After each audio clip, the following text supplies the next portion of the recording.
Good afternoon. Welcome to Capital Account. I'm Lauren Lister here in Washington, D.C. These are your headlines for October 10th, 2012. He is a UK politician with a U.S. following and a Eurosceptic party that has seen its support grow, moving it from the fringe to a position of being a viable mainstream alternative. He's known for not mincing his words. UKIP leader and MEP Nigel Farage is here in our studio today for a sit-down. And the IMF says Europe's banks may need to sell as much as $4.5 trillion in assets through 2013, 18% more than it previously estimated. This is if policymakers fall short of their pledges to curb the crisis. Now, this forecast is for a painful deleveraging that would crimp growth. So, how much pain is still left in the Eurozone, and who is left to pick up that bill? And Jamie Dimon was in Washington today at the Council on Foreign Relations. We're weeks away from the one-year anniversary of MF Global's collapse, with JP Morgan being a major counterparty and custodial bank of MF Global. Capital Account asked, when did Jamie Dimon find out about the collapse? Oh, you're taxing my memory at this point. And did you have any conversation with Mr. Corzine? No luck on that one, but we did take him to task on the Bear Stearns acquisition and the civil fraud suit. We'll show you what he said later in the show. Let's get to today's Capital Account.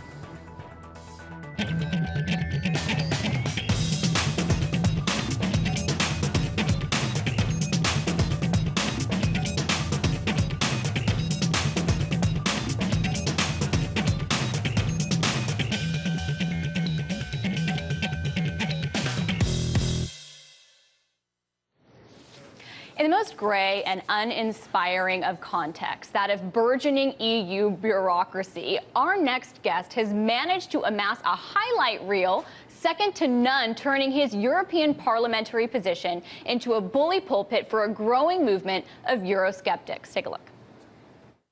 You are all in denial. By any objective measure, the euro is a failure. Just who the hell do you think you people are? You are very, very dangerous people indeed. Your obsession with creating this euro state means that you're happy to destroy democracy. So what are you saying? That this isn't quite as bad as the USSR? I had totally underestimated the complete fanaticism, Mr. Barroso, of you, your College of Commissioners and the European Central Bank. Yes, it'll mean you'll lose your job, Mr. Barroso, but apart from that, why can't we do things as mature democracies? Yes, I want you sacked, Mr. Schulz, as well. I want you all fired. You have the charisma of a damp rag and the appearance of a low-grade bank clerk. And the question that I want to ask, that we're all going to ask is, who are you? Well, now everyone knows who he is because that video went viral, and everyone knows who Nigel Farage is, leader of the UK Independence Party, member of European Parliament. These speeches over the years have gone viral on the internet, and Mr. Farage has garnered a following not only at home, but here in the U.S. While at home, his party has gone from fringe to a force to be reckoned with. Nigel Farage joins me now live. We're so thrilled to have you in studio. Thanks for being here. Pleased to be here, and thank you for showing my best clips. We really did like your highlight reel. So much to choose from, hard to get it whittled down. So let's just start with you. Every time you give a speech on the floor of Parliament, when you come on this show and do an interview, it goes viral in the financial blogosphere here in the U.S. Why do you think your message resonates so much here in America? Well, the global markets are all interconnected. You know, what happens particularly in New York and Chicago is totally linked in to what is happening in the Eurozone. And the Eurozone crisis is hanging heavily across the whole of the financial and investment community of the world. So people are really interested to hear what's going on. And what they get from Mr. Barroso and Van Rompuy and all the other ghastly people in Brussels that no one's ever voted for, what they get is this diet of, there's no problem, chaps, we're going to have a summit next Thursday, it'll all be sorted out. Well, there have been 21 summits over the last 2 years, and here we are today with Cyprus on the verge of needing a bailout, the Spanish position, frankly, looking perilous.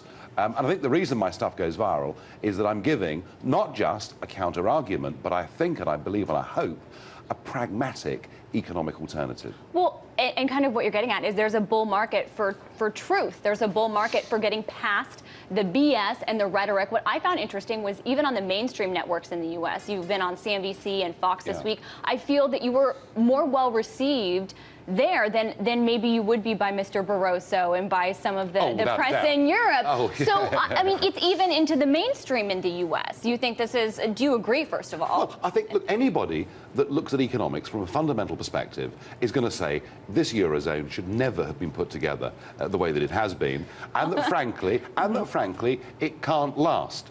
The only question is, how long will the agony go on for? And my worry, as you showed in that last clip of mine, my worry is that the political will to keep this thing propped up is so fanatical that it could be many, many years. It could be up to a decade that this crisis goes on. One decade before what we see an exit? Well, I said no. I think other exits will happen first. But the reality is that the whole European project was put together as part of a Franco-German pact. It was done with honourable intentions, namely to stop war, but it misunderstood that people don't want to be given a new identity and that you should never create a state without consent. But here we are, and no one's noticed. We've all watched Greece versus Germany, Spain versus Germany, and we've talked about the gap in competitiveness terms that has grown between them. What no one's noticed in the last 2 years is that gap between France and Germany is getting wider.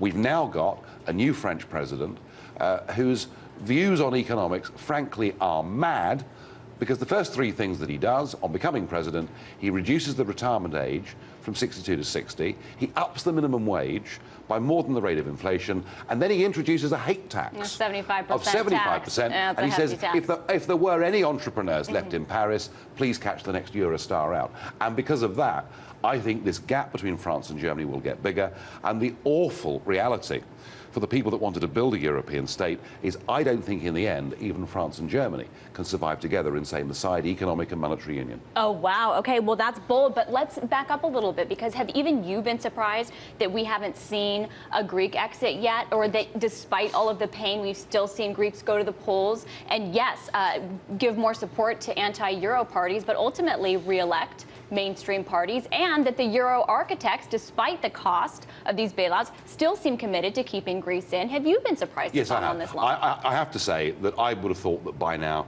the markets would have forced Greece out, and it hasn't happened.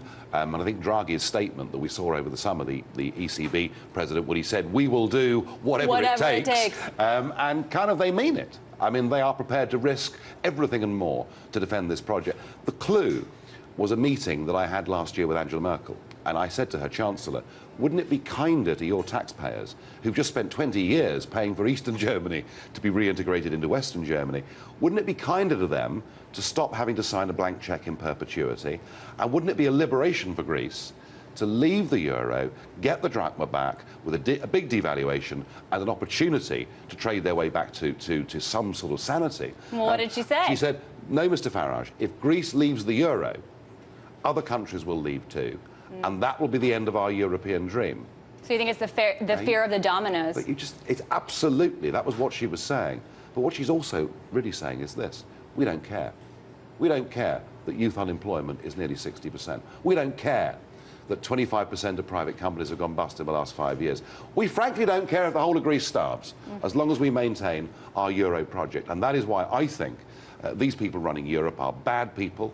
I think they're dangerous people, and we saw a specimen, I think, in Athens yesterday of the future. If you take away from people their ability to vote to change their futures, they will turn nasty. But they did vote for their futures, and they re-elected mainstream parties. Well, actually, there wasn't a single opposition party.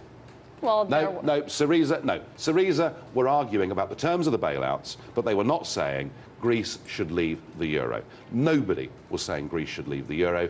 It's as if the political class in Greece and in Spain and in Portugal are like rabbits in the headlights of an oncoming car. No one's got the self-confidence or the courage. So you think everybody's terrified of the alternative? Yes. To sticking with these measures? I think if somebody comes along, if a serious business figure in Greece was to come along and say, look, this will be painful, but hey, it's painful anyway. Right. We may suffer inflation, it may be difficult for the first year or two, but actually the only hope we've got is that we get our currency back, we're able to become much more competitive again. I think once that leadership is given, the people would follow, but at the moment, it's absent. Okay, and what if this does continue? We just saw a report from the IMF coming out saying that if policymakers aren't able to fulfill all of their promises that they have given, that banks will have to deleverage, if you can even call it a deleveraging, because they've gotten bailed out thus far. $4.5 trillion in assets. At this point, what are the consequences of that kind of deleveraging, and who's left to bail the banks out with the court becoming more and more weak? The IMF. The IMF. The IMF, which had done a good job since 1945, has now been hijacked. You know, it may be here in Washington, but effectively it's become the overseas bailout office for the euro. And if things go badly wrong, the IMF will be expected to put huge amounts of money in, and that, of course, includes America. Yeah. And I think there should be a bigger debate in America about, you know, should they still be putting 18% of this money into the euro bailouts via the IMF? So, I mean, I'm pretty unimpressed with all the IMF does. Well, and it's interesting because that might be a discussion in Washington, but I don't think you'll ever see a mainstream news report, oh, everybody in the U.S. needs to worry about the money that the government's giving to the IMF. I'm wondering if you have been surprised, because you've been here all week. Is there a lack of knowledge of the nuances of Europe amongst people in the U.S., would you say?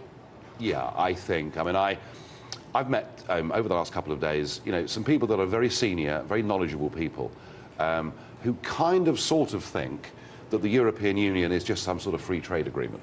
No, but really... If it just was, there wouldn't be these problems. You in Britain, you're not in the euro, so what's the problem? And there is a lack of understanding that the European Court of Justice is supreme over our own courts in our own countries, that even in the case of Britain, which is outside the euro, 75% of our laws are made somewhere else.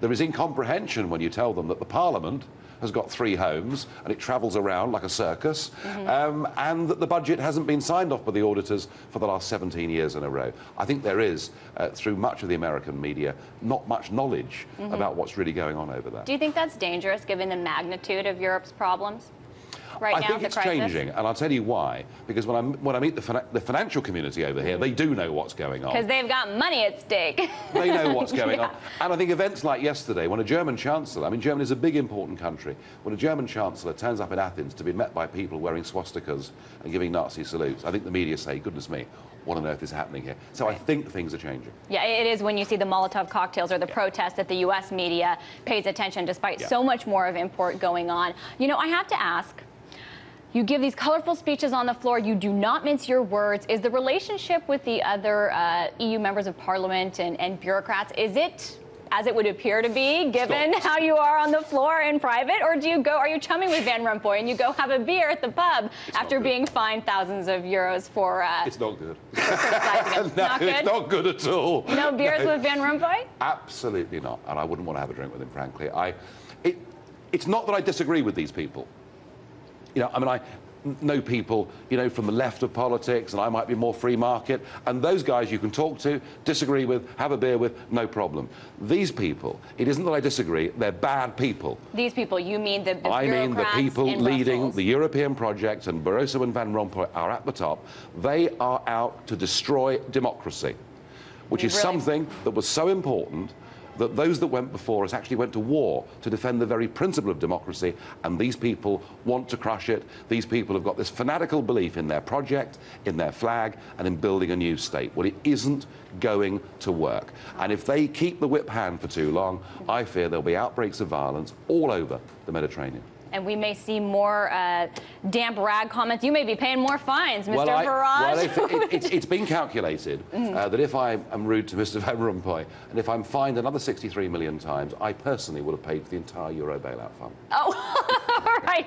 We are going to keep you here. We're going to come back after break. More with Nigel Farage in just a minute. Still ahead, Capital Account producer Justine Underhill took on Jamie Dimon during a press conference here in Washington, D.C. this afternoon. Stay tuned to find out what he said. But first, your closing market numbers.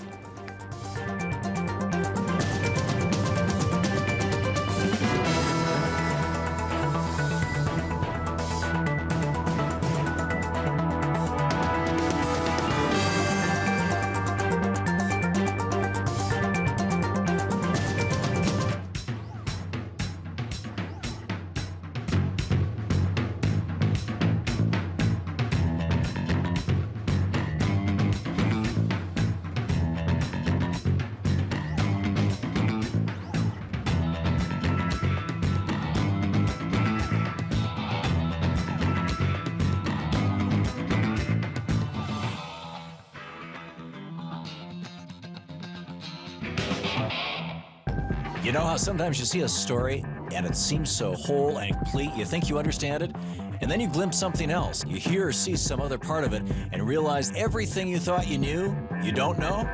I'm Tom Hartman. Welcome to The Big Picture.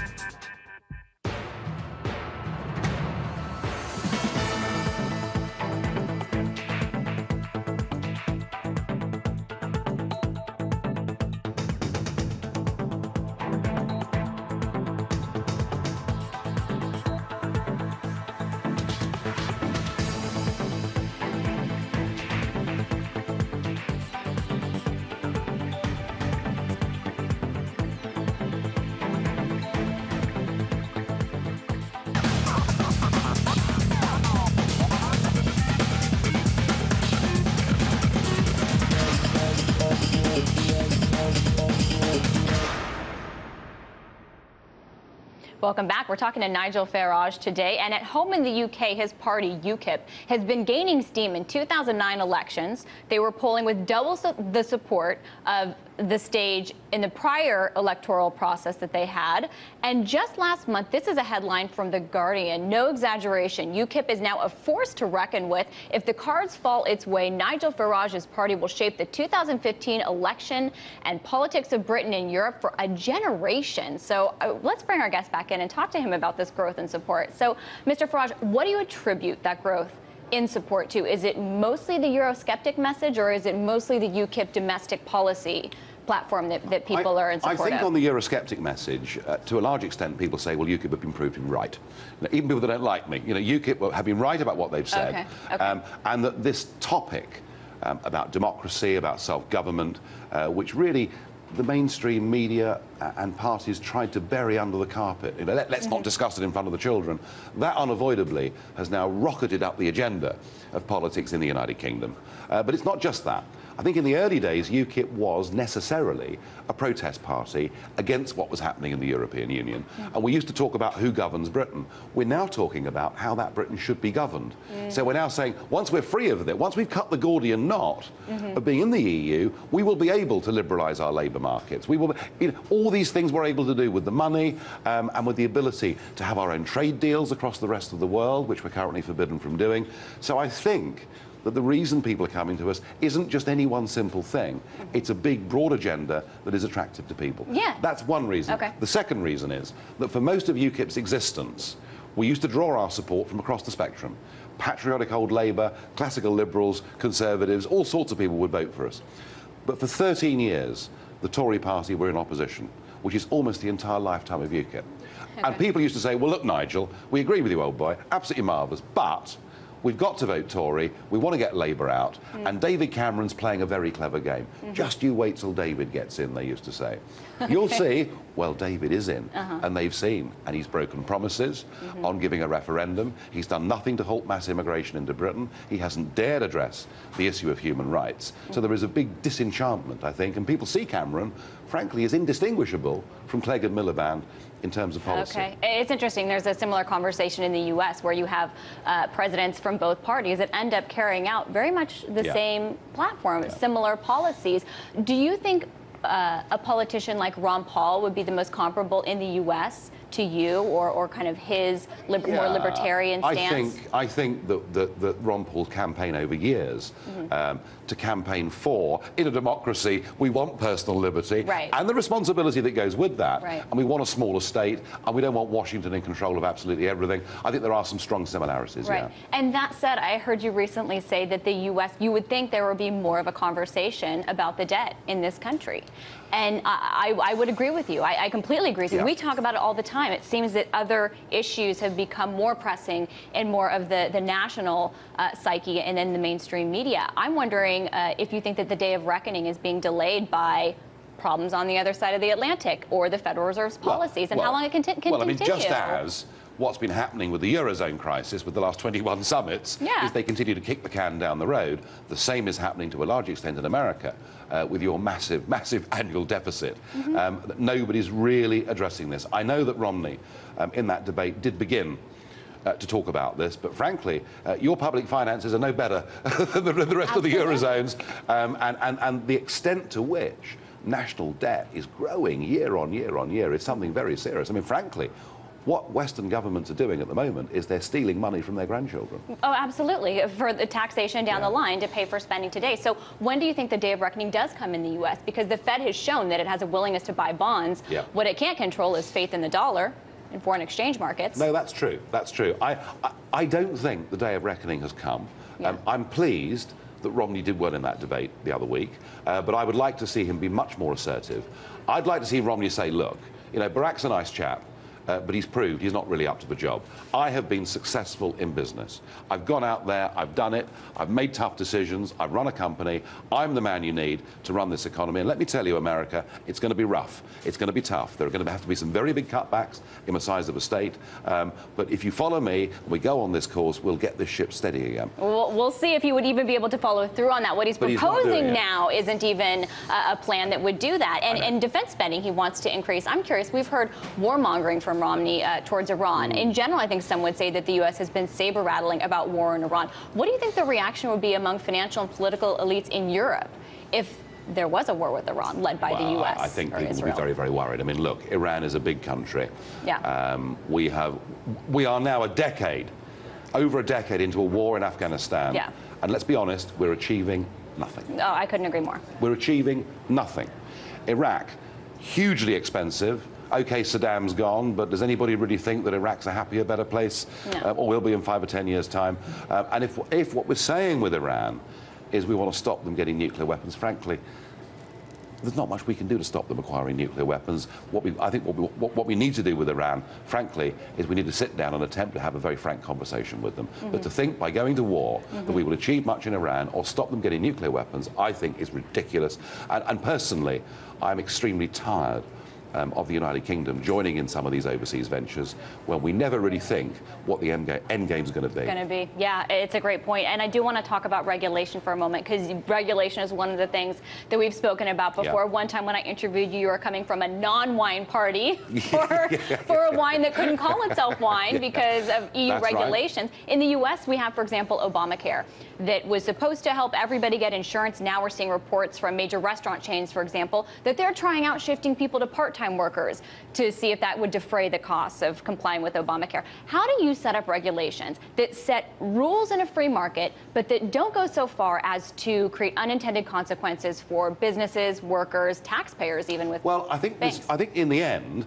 this comes down to what your basic assumption is.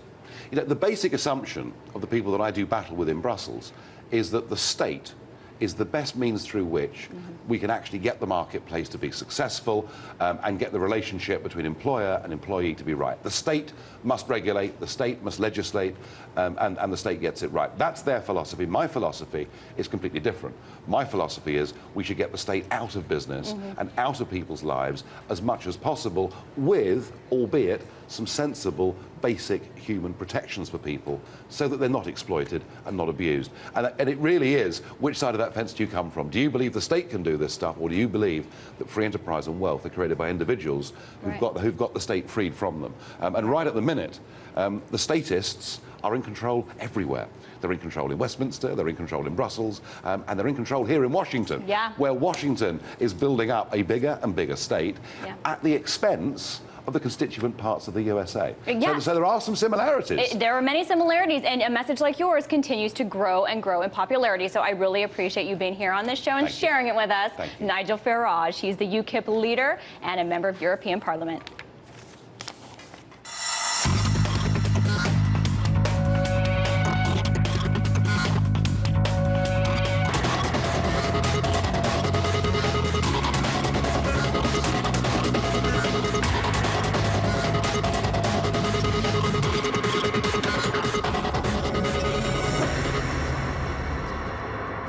Jamie Dimon was in Washington at the Council of Foreign Relations. Capitol Account had some questions for him. And you may have already seen some of the headlines on his admissions about Bear Stearns. Well, eliciting those comments was one of our very own Capitol Account producers, Justine Underhill. Here's how it went down in the Q&A. You mentioned that companies make mistakes, and now that there's a civil lawsuit for Bear Stearns related to related fraud. Do you regret participating with the Federal Reserve to buy Bear Stearns in 2008? We didn't participate with the Federal Reserve, okay? What did you miss something when you told investors that Bear Stearns, the acquisition, would not be material? Well, I'm not sure I ever said that.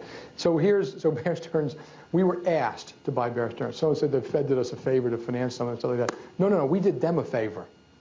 I mean, let's get this one exactly right. We were asked to do it. We did it at great risk to ourselves, and we had the capability and capital and people to do extensive due diligence. The one thing I was terrified about was, had they gone bankrupt, all these lawsuits, there'd be no money. There'd be no lawsuits. There'd be no stock drop lawsuits. There'd be no class action lawsuits. There'd be no mortgage lawsuits because there'd be no money. But we bought it, and the second we bought it, we knew we had some, we were buying some, as some reporters point out. I've written extensively about would I have done Bear Stearns again, knowing what I know today. It's real close. It's really close. I will not, but what I know today, if they called me again to do something again like that, I couldn't do it. My board wouldn't allow me, because you take on these obligations. I did get a letter from one of the senior regulators late on Sunday night before we signed it that said, please take in consideration when you want to come after us down the road for some of the Bear Stearns did, that JP was asked to do this by the federal government. And we've been very honest with the shows about the economic and financial effects of Bear Stearns. We have some great things with Bear Stearns, some businesses and their building and some great people and some terrible things. And I forgot the exact number, but